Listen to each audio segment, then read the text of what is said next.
What's up, guys? We want to welcome you to episode 2 of the Our Culture podcast. We have newly crowned IFBB Pro Nick Walker here, and also new Florida resident.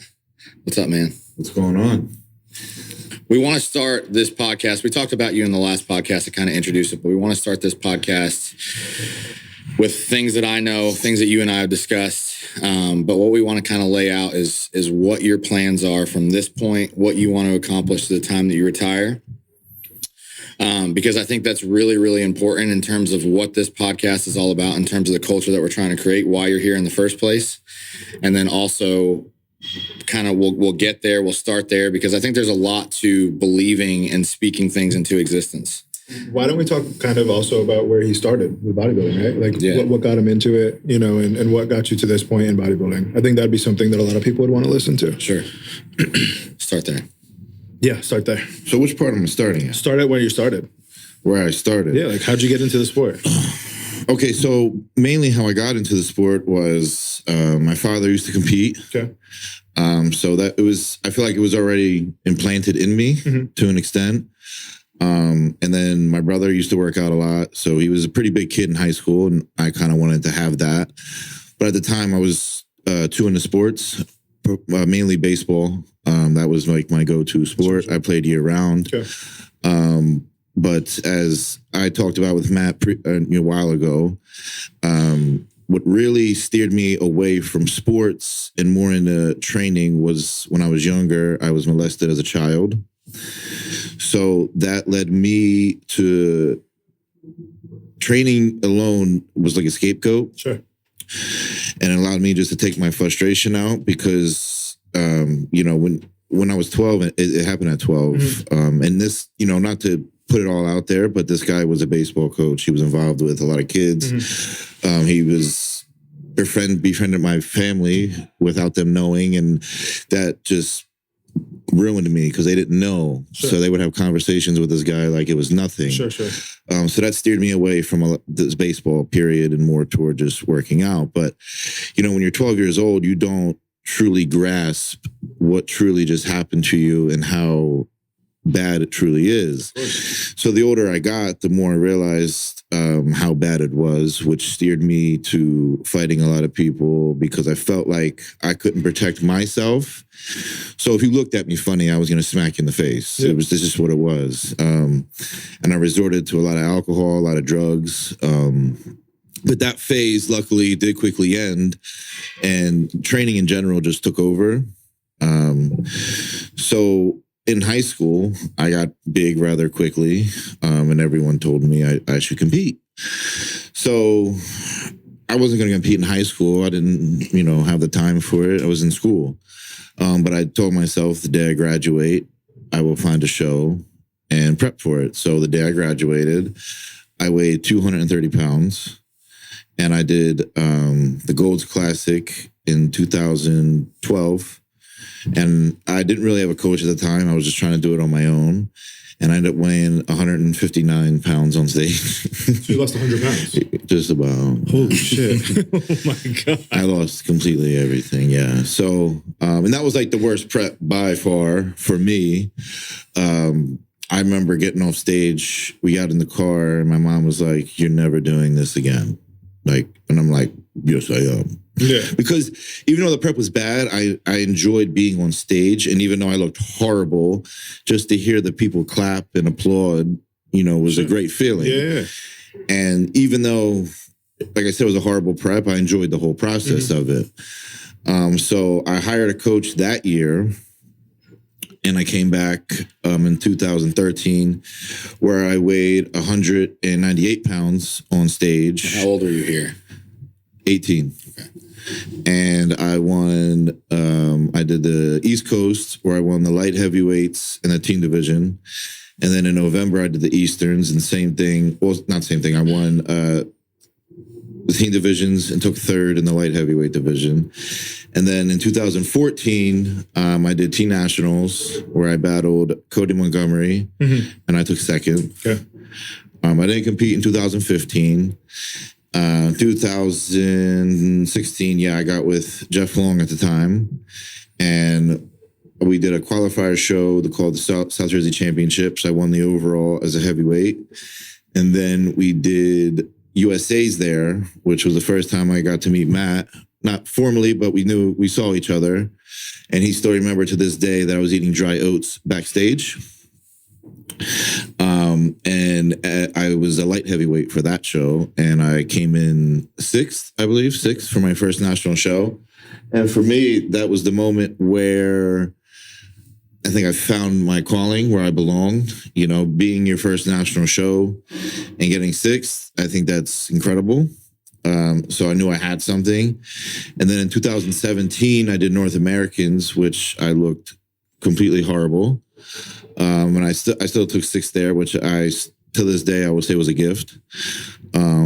And that was when Jeff's business was taking off. He got a family, et cetera, all that. So at that time, I actually didn't feel his full attention was on me. So, you know, we parted ways. We're good. There's no hard feelings. And at that point, I got with Dom Cardone, where we did nationals. And I came back as a heavyweight and weighed 222 pounds on stage. Took sixth. In my opinion, I probably shouldn't have done that show. I don't think I was mentally ready for it after North Americans, but I just wanted to do it to know I could be better. But I think that me doing it was pointless. And then I didn't compete in 2018. And that summer, me and Matt got together and we planned for USA's in 2019. And we took second. And that was controversial. Everyone thought I should have won, which is cool. But again, even after that show, and I was very upset. I FaceTimed him. It was the first time I think he ever seen me cry. I only sulked about it for maybe the rest of the night. And I was up early that next morning, like literally 5 o'clock doing cardio. And he texted me making sure I was good. I actually had an Iron Rebel photo shoot and around, I think, noon. And then when I got back to the hotel, I texted him and I said, I want to do North Americans. Straight like that. We set the game plan the day I got home from Vegas, and we went to work ever since. And we both agreed that second place was probably the best thing that ever happened to me because... You've been an animal ever since. Exactly. I put my head and I worked all year. I didn't stray from the plan. It's even funny because even when I came here in November for the Revive Grand Open, that was the first time I went out to eat since the show. Yeah. You know, that was so. And then we turned pro at North Americans. At what point, like in your amateur career, were you like where you were like, holy shit, like this is what I'm supposed to do?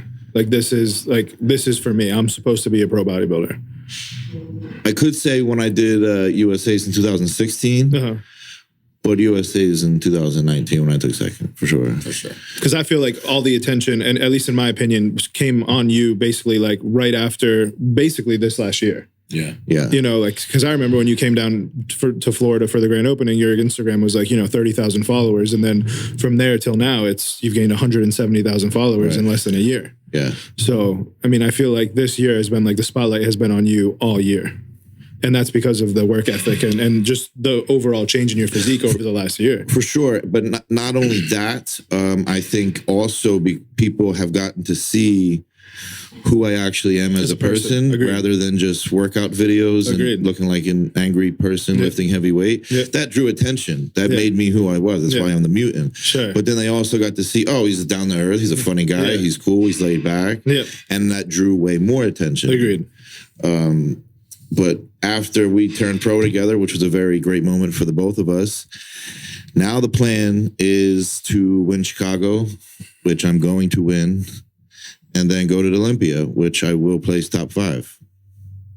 I love it. And then, long-term goals, till I retire, I want to win 10 Olympias. Fuck yeah. That is the primary goal. It's the only goal. It is the only goal. That's it. That's why I wanted him to start out this whole thing with that, because for one, I think it's very rare that you get somebody, bodybuilders in general, that'll openly share their goals, because for one, they're afraid. They're lacking confidence. They're scared. They might have these aspirations, but they don't want to ever say it because, for one, they're afraid of what people are going to say to them, what people are going to think. And then also, too, if they don't accomplish it, like having to live with that. But at the same time, if you're going to accomplish greatness, you've got to speak those things out. You've got to say those things. And that's what our whole mission is about. That's why Nick's down here.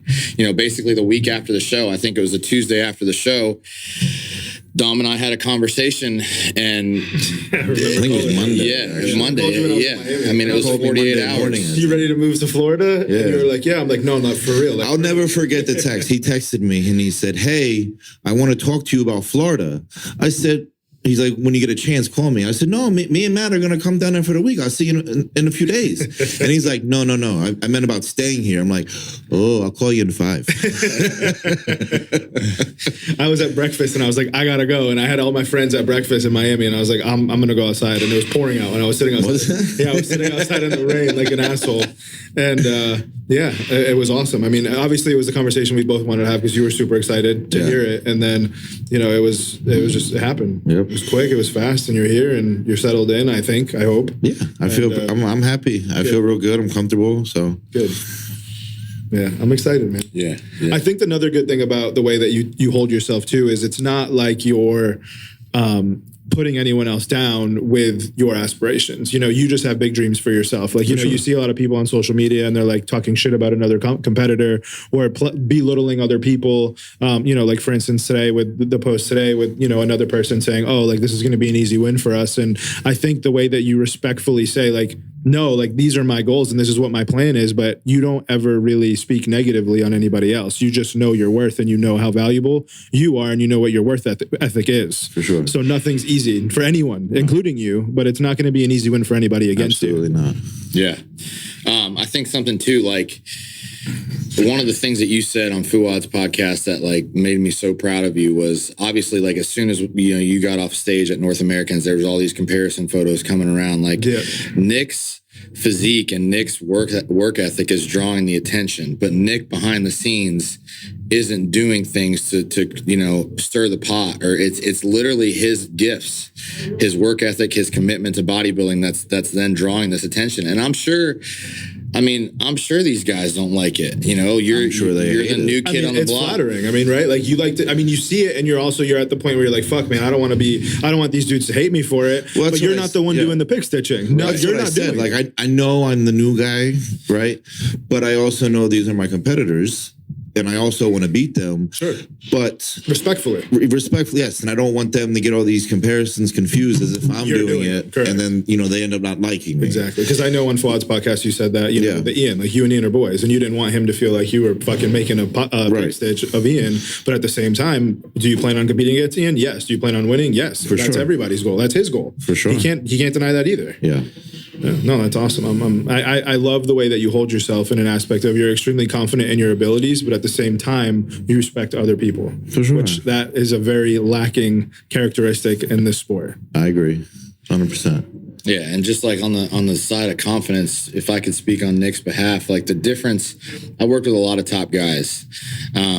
There's no wavering of that confidence behind closed doors with Nick, and that's the biggest difference. Is even when we were going into North Americans this year, there was never one day that the goal and our focus and what we spoke about was not to win North Americans ever. We had a little glitch even at the beginning of prep where what seemed to be such an easy, clear path for us, we were hitting some speed bumps, and it wasn't that like, I'm off. It was more so like, well, we got to figure this out because I'm winning the show. Like, we just have to figure it out so I can win the show. That there was never, I'm not going to win or something's wrong even now, like, I think there's going to be a moment. I don't think it's happened yet. I think there's going to be a moment where this is going to really hit him, where Nick realizes like, wow, like all these things that I worked so hard for, there's probably going to be some nerves. I'm prepared for that on a coaching perspective, for him to have some nerves going into this show. But like, yet to this point, we're now 3 weeks out of his pro debut. There's no wavering in the confidence at all. I mean, I got a text message this morning, and I mean, it was clear as day, like where his head's at, and that's so important because I'm telling you guys, like, that's not a consistent variable within top bodybuilders. They might say something on a podcast, they might say something on their Instagram, but behind closed doors, they're a completely different person. They're second guessing everything, they're questioning everything. They're on Instagram looking at their competitors, being nervous about their competitors' progress pictures. Like, that's not Nick. And I think that's a testament to really his commitment level and his belief system into what he's doing as a bodybuilder. Mm-hmm. No, I totally agree. All right, so let's talk about this. I want to talk about, because we talked earlier about, like, you have like a childlike passion and a childlike purity for the sport. Where do you think that comes from? Just like talk about like your love for this on every level, even down to like we talked about the spices and the mustard and the cinnamon. Like, talk about it all. You know, like, why do you do it the way that you do it? I'm just very well. First, I just love training. Training is just fun for me. If you don't love training, you shouldn't be competing. To give you an idea, like what we talked about on the first podcast was basically saying how like you don't do this for glamour as much as you do it just because it's like what you're supposed to do. Well, I'm also a very organized and structured person. When I start something and it works, and it's continuing to work, I don't steer from it. Sure. You know, as far as the brand of jasmine rice, that's my brand that I'm going to use to the end of prep. I will not switch. That's why you only use the yellow mustard. Exactly. You won't fuck with the spicy mustards. No. I hear you. I get it. You know, and as far as the cinnamon goes, I just enjoy it. There's nothing to it. I just like the cinnamon. It's a trend now. People tag you in cinnamon and mustard pictures. Yeah, I know. But it is. I'm just very structured. When I get on a certain regimen, that's it. It just stays that way. Yeah. I eat at a certain time. I train at a certain time. I go to bed at a certain time, and then I repeat it, and it never changes. And I even said it on Fuad's podcast. If someone was to knock me a minute off my schedule, I'm going to get really pissed off. Like when Matt was 5 minutes late to work. For sure. That's why, when I say I'm training at 1, you're either training with me at 1 or you're not. Yeah. I'm getting started. So but it's just how I was raised. It's how my mother is. It's how my father is. Yeah, there's nothing wrong with that. That's structure. Listen, I believe that in any type of successful person, there's a structure that is there and it doesn't go away. And it might not be diet related for a business person, but they have a set thing that they do every day that makes them successful. And yours obviously works for you. So I love it. Sure. Like in the off season, I bend a little bit. It's off season. Sure. You can bend a little bit, have a little fun, whatever. Things don't go your way. It's cool. But when I'm in prep, that's it. Yeah. The switch is flipped and that's it. Do not knock me off my schedule. Yeah. And that's just how I've always been since I started competing. That's awesome. Yeah. No, you can tell. I mean, it's impressive. We were talking about it, obviously, on the first podcast. I was talking about how you have to train at 1. And like, even when you first moved down, I think you were a little bit off off schedule. And like, you could tell you were like, no, like something's wrong with my body. Like, I don't feel right. I feel like I'm holding water. and Matt didn't tell me any of this, but I could just tell visually because I saw how you were. And then the next day you're like, fuck it. I'm going back to my normal thing. I'm going to train at 1. And then ever since, like, you've just been on spot on and it's mental. Yeah. You got to do it. And that's your thing. Too. Like, it's just how it is. How it is. I totally get it. So, yeah.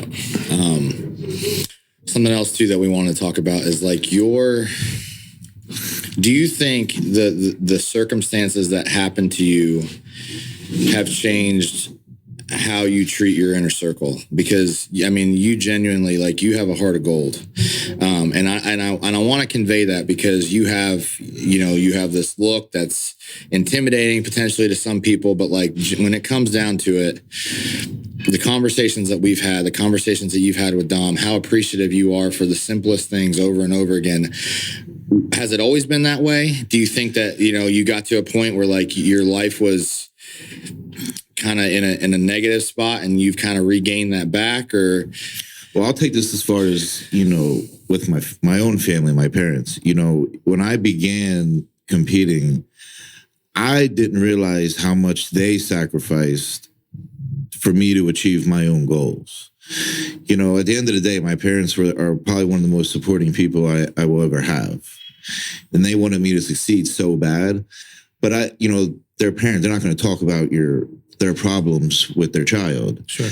So I didn't realize how much, and I don't want to put their business out there, but fuck it, how much debt they were going in from all the shows and the prices and all this, and how much they really truly put in to what I was trying to accomplish. And it was that moment where I had a conversation probably with my mom a couple of years ago about it, and it just made me realize how much they truly believe in me and how much they're willing to sacrifice for my dreams, and that pushed me to be better. And I do think it extended a lot more pressure on me, because I also felt like they're doing all this, I can't lose. Like I literally can't lose, which it's a good and bad trait. But they always said to me, it doesn't matter if you win or lose, just do your best. Mm-hmm. And I know they mean that, but in my head, I have to win. I'm a winner. So in as far as the way I treat my own inner circle, it extends from them, because anything, I realize how much they truly struggle. So now anyone that's willing to help me it's incredible. And it's a great feeling to know that I also have other people like you and Dom in my corner that believe in me just as much as my family does. And that's a feeling I'll never take for granted. So I think a lot of times too, like I take for granted my parents, and my parents are very similar to your parents. And are your parents Italian? My dad is. Your dad's Italian. Well, like I mean, when I grew up, I had like, the most like warm, do whatever they could for their kid type of family. And I still do. My parents would do anything in the world for me. She still texts me. She's like, do you know how to do laundry? Yeah, do you want to FaceTime? Exactly. Yeah. But you know what I mean? So for instance, when my wife started dating me, she was like, Jesus Christ, like your parents are like, they're amazing. And, a lot of people I take it for granted because I'm used to it, and you take it for granted, or you don't take it for granted, but it's just the normal to you, and it's not normal, and growing up in the same situation, like I think that my parents, sacrificed a ton for me. My mom growing up had 3 jobs. She worked at McDonald's. She was a cashier at BJ's. She was like doing shit on the side, babysitting my aunt's kids, and we didn't have a ton of money, but she made ends meet, and I never knew there was a problem ever. Exactly. I thought eating hot dogs with macaroni and cheese in it was like a normal thing for a young kid, and I ate that shit and I loved it, but I didn't know it's that still was nasty shit that no one wanted to fuck with. No, it's still good. Yeah. That's still good. People would come over to my house and be like, what is this? Like, what do you, and I'm like, yo, this is what I eat all the time, and they just didn't know, but, now looking back at it, it's pretty cool to see, like, I will do the same thing for my kids when I have kids, and they'll never have a worry in the world because that's what my parents did. For sure. And, with all this, like one of my main goals is to just give back to them. Sure. Whether it's, eventually buy them a house down here in Florida, or, a week to Bora Bora or something. Yeah. I just want them to know how much I truly appreciate them. And I'm not saying gifts are the way to go, but I just feel like there's no words can even. Yeah. Well, and they sacrificed so much and gave up so much for you that you want to in turn, do something for them so they can, reap the same benefits or get back some of that time. Yes, exactly. That's awesome. I love it. Yeah. Very cool. 3 favorite things to do outside of bodybuilding. Go to the movies. Knew it. Go out to eat. Which he's done 4 times in the past 5 years. But I thoroughly enjoy it when I do it. What is your favorite food? Like, what is like your favorite Cheesecake Factory? Just Cheesecake Factory. If I could go there once a week, every week, I'd do it and never get sick of it. And that'd be the only place you'd want to go? Yeah. Is it because of the cheesecake or is it the other food? It's both. What kind of food do you get besides the cheesecake? I either get, it's called hibachi steak, or I get... Oh, that's with the wasabi mashed potatoes? Yeah, bro. That shit's fire. Yes. Yeah. Or I get a bacon cheeseburger. Okay, I haven't had the burger. And I eat all the bread. I'm loaves, just bring it all out. Bread after bread. Or I do like Carmine's. Okay. Carmine's, I like my Italian food. Right? Yeah. There's one in Times Square, I think, too, now. Yeah, they're really good. Yeah. But they're my top 2s, and Matt wants me to try sushi again, and I told him I would.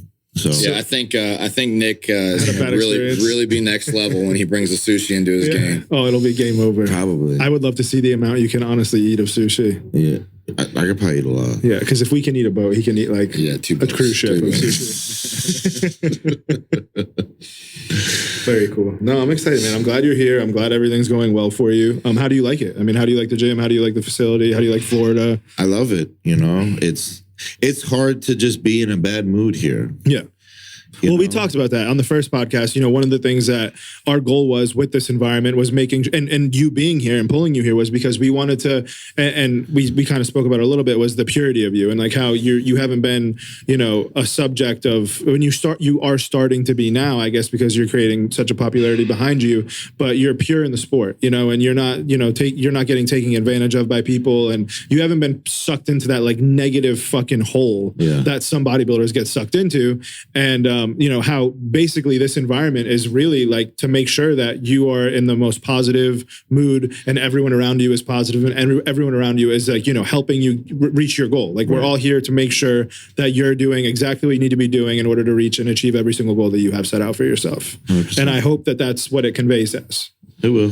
Yeah. 100%. No, I mean, like, I hope that that's what you feel on your Oh, I do. Good. I love it here. You know, even training with Matt majority of the time, which I can't wait till he gets his chest fixed. If he stops training and ripping it open all the time. But I even, right after training hamstrings, I told him, I said, I enjoy this. Yeah. And, you know, and I love this. And honestly, when I train with him, I feel the most comfortable. Sure. You know, and I can't wait for it to be like an everyday thing, honestly. Yeah, we have a really good sync going here. And it's meant so much to me, and I need to make sure that I say this the right way, because I've worked with a lot of guys and I have a lot of relationships right now that are just so important to me. But when I lost Dallas, like I thought that was it. You know, I thought that was my shot with like a generational talent. And I told Nick this, like, you know, I feel very blessed to have the opportunity to have another talent, the way that our relationship is, because for me, success with an athlete is so much more than just what we're doing on stage, but it's really the communication that we have off stage and the friendship that we have off stage. And we have that, like even right now. So with Nick and I, since we've been training here, I can only train legs, hamstrings, back, you know, so like those days, it's like everything's just clicking, everything's firing, and we're just picking up so much momentum. And then even like we just talked about, on the days where I train him training chest, it's like we have to take a step back because we're not as in sync. But again, like I'm thankful for him. I'm thankful, as I said in the first podcast, for Dom and his vision, and just kind of involving us in his vision, because he's allowing dreams to be accomplished. I've said a lot in the past month, but like we're building the dream, you know, and that is honestly, it's the truth. Like what I've wanted in my career and what I've sought after is to have what we have right now. And it's more than just the companies. It's more than just this gym. It's like all of it. It's a culture of what we're creating here. I'm so thankful for it. You know, I wake up every morning and I'm like driven to work, and I'm driven to be better. And it's because like we're in an environment where that's what we're all doing. We're all pushing each other forward. Even Cam, who's not on this podcast right now, but like Cam in his role as the clinic director here, he works his butt off, you know? So like when you're around a bunch of people, whether it's Nick's training or whether it's Cam doing his work in his office or Dom answering 85 phone calls a day, like we're all driving to be better, you know, in our own element. So I just want to say that. Thank you to you. Because we went through a lot when we first started. Like it was a big commitment, not only to each other, but like there was so much negativity around our relationship that we had to like sift through just to get to this good part, that it was hard. And we've not really talked about that, nor do I think that we should talk about that. But there's a lot of emotion going into North Americans for both of us, because there was a lot of negative things that were said about both of us just as a team that we had to basically get past in order to accomplish what we wanted to accomplish. And now, like, I mean, that's why I wanted him to talk about, you know, what he's told me in terms of his goals and his dreams, because I think it's so crucial. You know, he's not afraid to say those things. What he just said, that's huge. I mean, he just listed out a total that nobody's ever accomplished before. And it's going to take a ton of work, and it's going to take some failures. And I'm sure we'll have some more failures and disappointments along the way. But like, if he doesn't believe to that height that he can accomplish those things, it'll never happen. Correct. Yep. For sure. Got anything else you want to say? Are we almost done? We got to be almost done. This lens is about to explode next to me. What the fuck, man? No, all right. So before we end, honestly, I just, you know, I want to thank you guys very much for believing in me as much as you guys do, giving me this great opportunity. And honestly, I'll just make you guys as proud as I can. And I can thank you again. You already do. Thank you. Yeah. You already Your commitment to excellence is all we need, man. That's all. Yeah, I'm more than proud and more than happy that you represent every company that I own and that Matt owns. So Thank you. Yeah, you're officially family. Thank you. Of course. All right, guys, that's the end of this podcast because the camera's about to literally explode next to me and it's right next to my face. So yeah, that's a wrap. All right, so this is episode 2 of the Our Culture podcast. We want to hear y'all's questions. For episode 3, please let us know which direction you want us to go. We're going to continue to be bringing people in to just experience what this is about. Like Dom said in episode 1, we want this podcast to be a part of their experience here. So we're going to be bringing a lot of different people from a lot of different fields, but at the same time, we want this to be driven by you guys, the viewers, the consumers. So let us know what you want. Episode 2, Our Culture podcast. We're out.